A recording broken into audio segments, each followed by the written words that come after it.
The new M. Night Shyamalan film Old finally hit theatres around the globe this week, and it's pretty bonkers. There's a lot to unpack surrounding the plot, the ending, the twists, and I'm going to be explaining it all in the aim to help you guys gather a greater sense of what's happened. This analysis will also contain spoilers, so if you do happen to be someone who hasn't seen the film yet, then I would recommend watching this video after you've seen it. But if you want to keep up to date on any of my future content on upcoming films in numerous genres, then don't forget to support this video by giving it a like rating, subscribing to the channel, and turning on your notifications. Also, feel free to check me out on Twitter, Facebook, Reddit, and Instagram at Cortex Videos, which is all linked in the description below. But without further ado, let's dive into M. Night Shyamalan's Old Explained. So unlike some of the director's previous films, which hinge on a last-minute twist, making you reassess everything you've just seen, Old is surprisingly upfront about its premise. Based on Sandcastle, the 2010 graphic novel, the movie follows two families, a middle-aged couple, and a young man who find themselves trapped on a secluded beach that's causing them to age so rapidly, it threatens to reduce their whole lives to a single day. While Shyamalan's more mysterious movies tend to set up, or at least hint at the reason, before letting their oblivious audiences in on exactly what's been going on, Old does the reverse. It leaves you guessing until its final act, and even then it refuses to give you all of the answers. But before I can explain the ending, we need to break down the rest of the plot to fully understand some of the implications.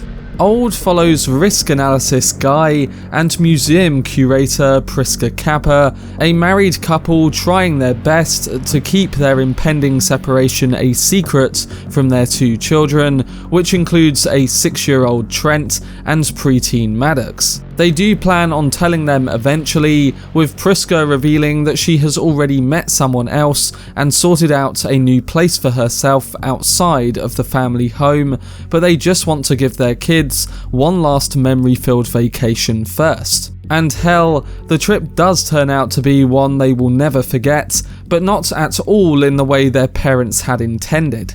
Shortly after arriving at their tropical holiday resort, the mature Trent befriends another boy named Idlib, who seems to live at the hotel and is often seen being bossed about by its manager Nils. When they aren't together, they spend their time solving coded messages they've written to one another, as it makes them feel like spies, and the fact that they do this will prove important and even convenient later on.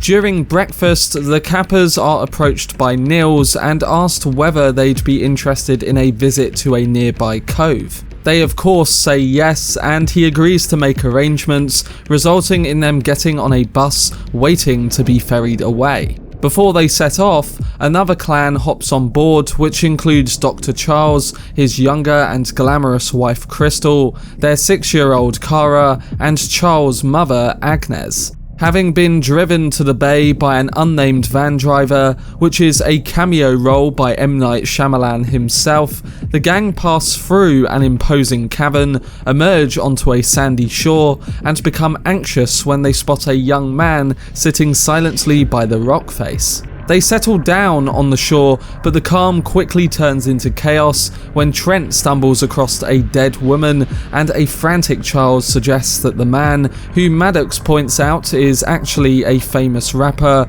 had actually killed her. We soon learn that this is not the case at all.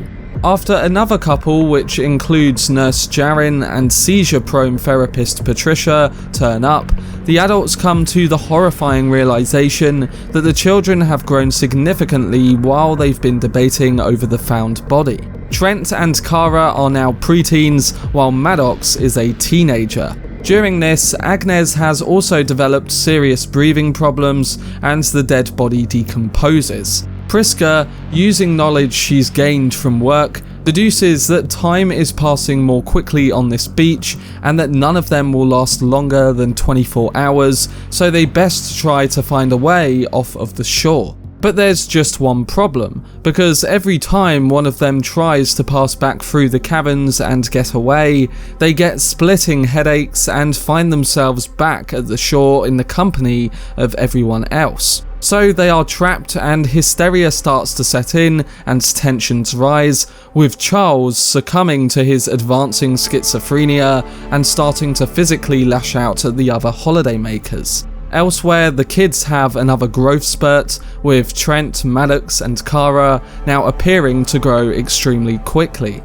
Crystal starts obsessing over her appearance, while Guy notices he's losing his eyesight, and Priska undergoes an emergency surgery due to the tumour she was recently diagnosed with, which grows largely, almost in an instant. And to make things even weirder, Trent and Kara sleep together, confused by their sudden rush of hormones, resulting in Kara becoming pregnant and giving birth just minutes after doing the deed. But it's at this point where a number of deaths follow, and the race of time becomes so accelerated that our characters and the audience can barely keep up.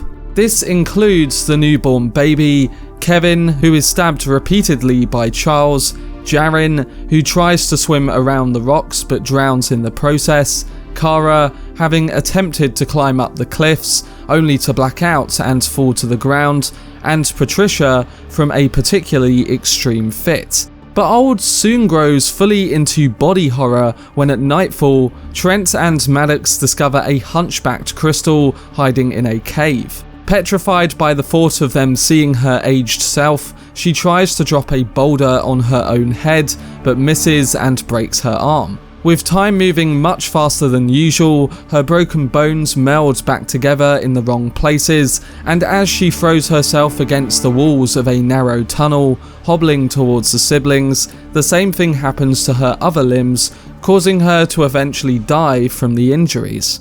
And this all culminates with the final deaths of the film before we start to get to those well-needed answers. Charles attacks Guy in his confused state, and realizing that he can now barely see, Priska throws herself in between the two men before grabbing a rusty knife in the sand and slashing Charles on the arm. She notes how the infection from the wound should ravage his body right away, and we see this happen. As his skin blisters, he falls to the ground in pain and eventually dies. So much for him finding out what that film was starring Jack Nicholson and Marlon Brando. If you noticed, Charles continues to ask this question throughout the film between his intermittent violent outbursts that see him mistake people for those who may wish to have him struck off from the medical profession. As a result, asking about the film is an example of his deteriorating mental state, as his mental health issues are accelerated through time on the beach. While he struggles throughout the movie and is often seen standing alone speaking to himself, no one pays him much notice until he becomes violent and unmanageable. But the film with Brando and Nicholson being referenced by him is actually called The Missouri Breaks, and is a 1976 western about a rustler, Jack Nicholson, who falls on hard times due to a land baron making his job difficult. The Baron brings in a regulator, Marlon Brando, to hunt down the rustling gang and get rid of them from his land. So you can see the small references to his character, and it's one that is mainly used to symbolise the deteriorating state of Charles and the struggles he goes through. But of course, this was at a more accelerated progression. But after Charles bites the dust and the dawn approaches, the Kappas cuddle together as Guy leans into a near-death Priska and asks, "Were we fighting?" She nods and smiles in response, which prompts him to joke about how he can't remember why and how glad he is that they're all together. He falls backwards and passes on before Priska walks towards the seafront and dies herself. It seems worth noting here that in the source material, all of the people perish after seeing the hotelier's son, Jose, get gunned down while running towards them, and later falling asleep that first evening. Before they die in the original graphic novel though, one of the strangers tells the others the story of a king who was so afraid of death, he spent years trying to avoid it, only to realise that his fear had consumed him so much, he'd essentially let his life pass by him anyway. Old does go into these themes within this scene, but it's evident that M. Night Shyamalan is more concerned about the twists and involving using characters to represent moral ideas. I did like a lot of this stuff, and I found it surprisingly impactful at times, but more individual character growth and focus on their progression in the story may have helped other scenes that just felt way too weird. But following the death of their parents the night before, the following morning, Maddox and Trent, who have now grown up even more, realise that they haven't got much time left and vow to keep searching for a way out until they physically cannot. Before trying, they mutually decide to make a sandcastle together first, a reference to the graphic novel of the same name, and while they're sculpting away on the seafront, Trent reveals that he hasn't had a chance to check out the last cryptic message that Idlib gave him. Decode it, Maddox encourages him as he runs off to fetch the piece of paper from his bag. A few minutes later, he returns to his sister to read out the note, and it is decoded saying, "My uncle doesn't like the coral," which to them is acknowledging a nearby reef. Deducing that Idlib was trying to give them a clue about how to escape the beach, Trent suggests that they swim out to the patch of coral and see whether there's anything unusual about it. Maddox agrees, and the pair head into the water, with the movie finally revealing who has been watching them. Throughout the film, we see lights and reflections miles away from the cove, and as it cuts to a guy peering at them through a telescope from the cliff's edge, we pull back to reveal M. Night Shyamalan's van driver. Satisfied that they've drowned after seeing them submerge themselves and swim into the coral but never resurface, he rings someone and explains that the last remaining subjects have died. The receiver of the call seemingly resists his claims at first, but after he reminds them that the last person who made it out died shortly afterwards anyway, they tell him to pack up and return to the retreat. Unknown to the lookout, however, Trent and Maddox did manage to survive through the coral, almost running out of breath due to a tense underwater swim. They did so by getting air from within the holes of the coral, and it results in them swimming out and on their way back.